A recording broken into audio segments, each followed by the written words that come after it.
Quando você vai estudar filosofia, e aqui é bom eu colocar isso, eu falei que ia sair a fumacinha, mas por quê? Muita gente pensa, e eu tenho vendo muitos jovens aqui do ensino médio, que daqui a pouquinho podem estar indo para a faculdade, você pode pegar um professor ateu, um professor que vai ridicularizar a religião, querendo provar para você que esse negócio de Bíblia é bobagem, agora você tem que estudar Foucault, você tem que estudar Diderot, esse pessoal todo, análise do discurso e tal. Eu li todos esses autores aí.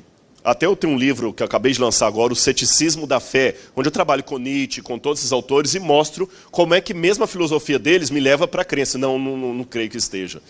Mas é fácil, na internet, se colocar O Ceticismo da Fé, as grandes livrarias do Brasil tem aí, pode comprar até online. Então, o que eu ia dizer, por que estou dizendo isso para vocês? Para você ver que a doutrina bíblica de Deus é muito profunda, é mais profunda que a filosofia hegeliana. Quando você estuda filosofia metafísica, aprenda uma coisa. Tudo que você vai descrever na Bíblia, na vida, tudo, 100%, tudo que você vai descrever na Bíblia, você só pode falar destas coisas de 3 modos. Não existe 4. Tudo. Você pode falar por univocidade. O que é predicar de alguma coisa por univocidade? Simples. Eu tenho aqui uma árvore. Eu falo, essa aqui é uma pereira. E a pereira é uma árvore frutífera. Aí eu vou para o lado de cá e eu tenho outra árvore. Eu falo, essa aqui é uma macieira. E a macieira é uma árvore frutífera. Frutífera vale de maneira igual, tanto para um elemento quanto para outro. Isso é falar por univocidade. A característica que vale para um, vale igualmente para o outro. Ok, esta é uma maneira que eu tenho de descrever as coisas que existem. Mas eu também posso falar por equivocidade. O que é equivocidade? É o contrário. É quando eu falo para vocês assim, gente, eu chego em casa e eu tenho um cachorro de estimação que é muito esperto. E a menina chega e fala assim, que cachorro do meu namorado esqueceu o meu aniversário ontem. Aí é equivocidade. Cachorro para mim é um animal de 4 patas. Na fala da menina é um animal de 2 pernas. Perceberam? Isso é falar por equivocidade. E a terceira e última forma que eu tenho de falar de alguma coisa é por analogia.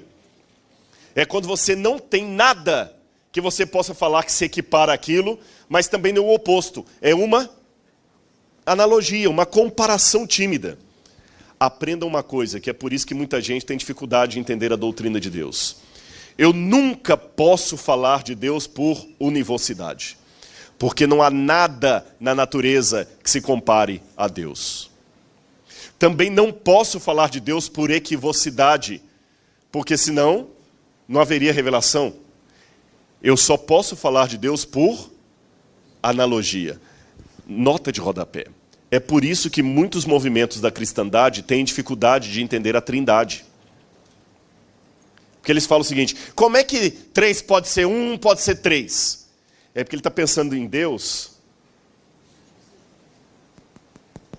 Só que aprenda uma coisa, o 3 da Trindade não é o 3 da matemática. Porque o 3 da matemática eu posso acrescentar 1 e vira 4. Eu posso tirar 1 e vira 2. O 3 divino não é o 3 da matemática de Pitágoras. Não é um 3 que dá para fazer operação. Não é uma soma que chegou a 3. O 3 da divindade é um 3 único. Quer outro exemplo? Eu amo. Deus ama. Mas Deus não ama como eu amo. Deus é amor, eu não sou amor. Uma vez também alguém que não aceitava a divindade de Cristo falou comigo o seguinte, é simples, você não é filho do seu pai? Ele falou, sou. Então, Jesus também é o filho de Deus. O seu pai não existiu antes de você? Sim. Então, se Jesus é o filho de Deus, Deus tem que existir antes de Jesus. Simples assim. Eu falei, não.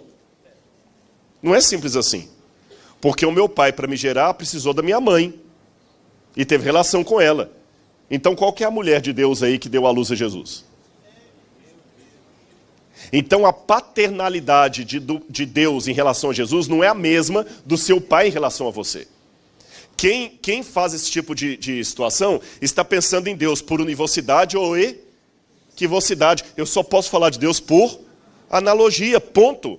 A mesma coisa eu digo àqueles que querem defender a Trindade, falando o seguinte, é simples, como é que 3 podem ser 1? Olha, a água tem estado líquido, sólido e gasoso, 3 em 1. Não é assim.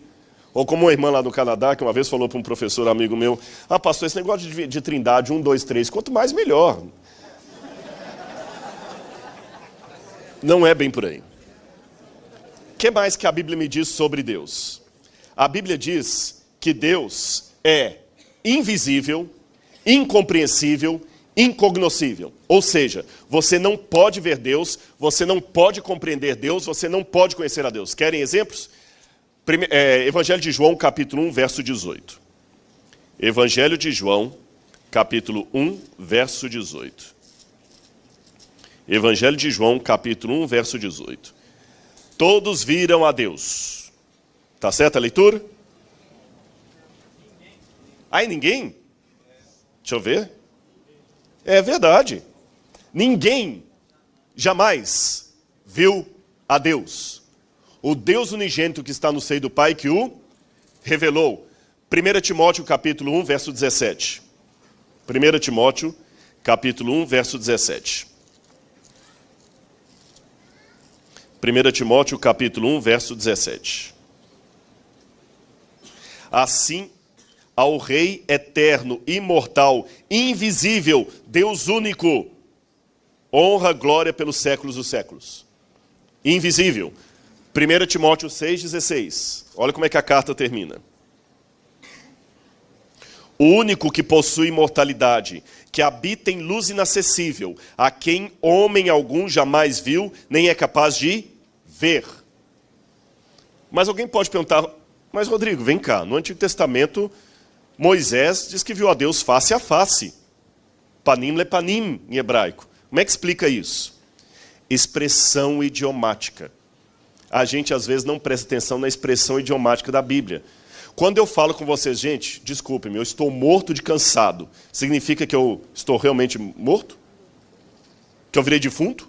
Que defunto agora cansa? Isto é uma expressão idiomática. Sabe o que significa face a face em hebraico? Intimidade, não necessariamente ver o rosto um do outro. Quer a prova que Moisés não viu a Deus face a face?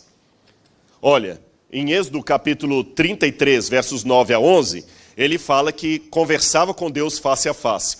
Mas quando você vai no verso 20, 33, verso 20, Deus fala com Moisés assim, não me verás o rosto, porque nenhum homem pode me ver o rosto e sobreviver. Então, todas as vezes que Pai aparecia no Antigo Testamento, essa era uma visão mediada por Jesus Cristo. O próprio Novo Testamento vai dizer que a nuvem que conduzia o povo no Israel, que era Cristo. Não posso falar de Deus por univocidade, nem por equivocidade, apenas por analogia. Mas aí eu tenho um problema. Aí eu tenho um problema. Eu preciso mais do que uma analogia de Deus. Eu preciso conhecer a Deus intimamente. João 17, verso 3. A vida eterna é esta, que te conheçam a ti, Deus único e verdadeiro, e a Jesus Cristo, a quem enviaste. Como é que eu posso conhecer a Deus se Deus é incompreensível? Como é que eu posso conhecer a Deus se a água do mar não cabe num buraquinho com toda a concha? Curioso que a Bíblia apresenta Deus aparentemente de maneira contraditória. Aparentemente. Porque ela fala que Deus é transcendente, ou seja, Ele é acima de tudo que existe, mas ela também fala que Ele é imanente. Quer um exemplo? Olha, nós lemos aqui o texto que não existe um espaço que possa conter Deus, nem os céus dos céus podem caber Deus. Lembram disso? Mas a mesma Bíblia fala que Deus habita com o humilde e contrito de coração. Se alguém me amar, guardará a minha palavra, diz Jesus. Eu e meu Pai viremos para ele e faremos nele morada. Mas espera aí, mas se nenhum espaço cabe Deus, como é que ele pode caber no meu coração? A Bíblia fala que ele é espírito, mas fala que ele se fez carne. A Bíblia fala que ninguém é igual a Deus. A quem podemos igualar o Altíssimo? Ninguém é igual a ele. E a mesma Bíblia fala que Deus criou o homem à sua imagem e sua semelhança. Parece contraditório, não parece?